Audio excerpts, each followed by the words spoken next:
ತಂಬಾಕು ಬೆಳೆಗಾರರಿಗೆ good news.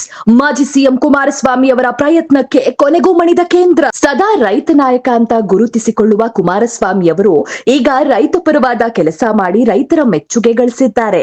ಅಷ್ಟಕ್ಕೂ ಕುಮಾರಸ್ವಾಮಿ ಅವರು ಮಾಡಿದ್ದೇನು, ಅದರಿಂದ ರೈತರಿಗಾದ ಲಾಭವೇನು, ಬನ್ನಿ ನೋಡೋಣ.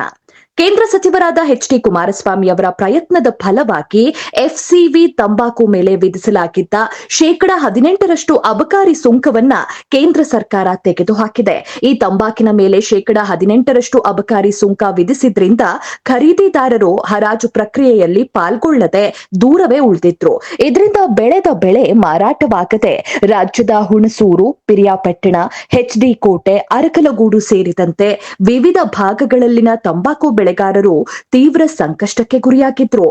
ಬೆಳೆಗಾರರು ಕೇಂದ್ರ ಸಚಿವರಾದ ಕುಮಾರಸ್ವಾಮಿ ಅವರನ್ನ ಭೇಟಿಯಾಗಿ ತಮ್ಮ ಸಂಕಷ್ಟ ತೋಡಿಕೊಂಡಿದ್ರು. ಈ ಸಂಬಂಧ ಸಚಿವರು ಬೆಂಗಳೂರಿನ ತಂಬಾಕು ಮಂಡಳಿ ವ್ಯವಸ್ಥಾಪಕ ನಿರ್ದೇಶಕರು ಮತ್ತು ವಿಶಾಖಪಟ್ಟಣ ವಿಭಾಗದ ಕೇಂದ್ರೀಯ ಅಬಕಾರಿ ಮತ್ತು ಜಿಎಸ್ಟಿ ಮುಖ್ಯ ಆಯುಕ್ತರ ಜೊತೆ ನಡೆಸಲಾಗಿದ್ದ ಪತ್ರ ವ್ಯವಹಾರಗಳ ಕುರಿತ ಎಲ್ಲಾ ಮಾಹಿತಿಯನ್ನು ಪಡೆದುಕೊಂಡಿದ್ರು.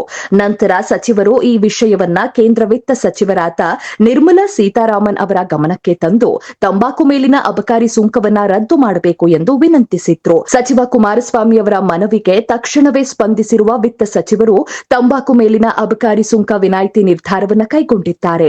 ಈ ಸಂಬಂಧ ಫೆಬ್ರವರಿ 1ರಂದು ಆದೇಶ ಹೊರಡಿಸಿರುವ ತಂಬಾಕು ಮಂಡಳಿಯು ತಕ್ಷಣದಿಂದಲೇ ಜಾರಿಗೆ ಬರುವಂತೆ ಅಬಕಾರಿ ಸುಂಕವನ್ನ ಹಿಂಪಡೆಯಲಾಗಿದೆ ಹಾಗೂ ಫೆಬ್ರವರಿ 5ರಿಂದಲೇ ಹರಾಜು ಪ್ರಕ್ರಿಯೆ ಆರಂಭ ಮಾಡುವಂತೆ ನಿರ್ದೇಶನ ನೀಡಿದೆ. ವಿತ್ತ ಸಚಿವರಿಗೆ ಕುಮಾರಸ್ವಾಮಿ ಧನ್ಯವಾದ.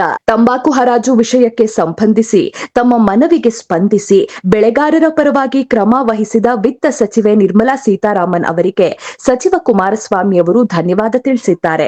ತಮ್ಮ ನಿರ್ಧಾರದಿಂದ ತಂಬಾಕು ಬೆಳೆಗಾರರಿಗೆ ದೊಡ್ಡ ಮಟ್ಟದಲ್ಲಿ ಸಹಾಯವಾಗಲಿದೆ ಎಂದು ಅವರು ವಿತ್ತ ಸಚಿವರಿಗೆ ಕೃತಜ್ಞತೆ ಸಲ್ಲಿಸಿದ್ದಾರೆ.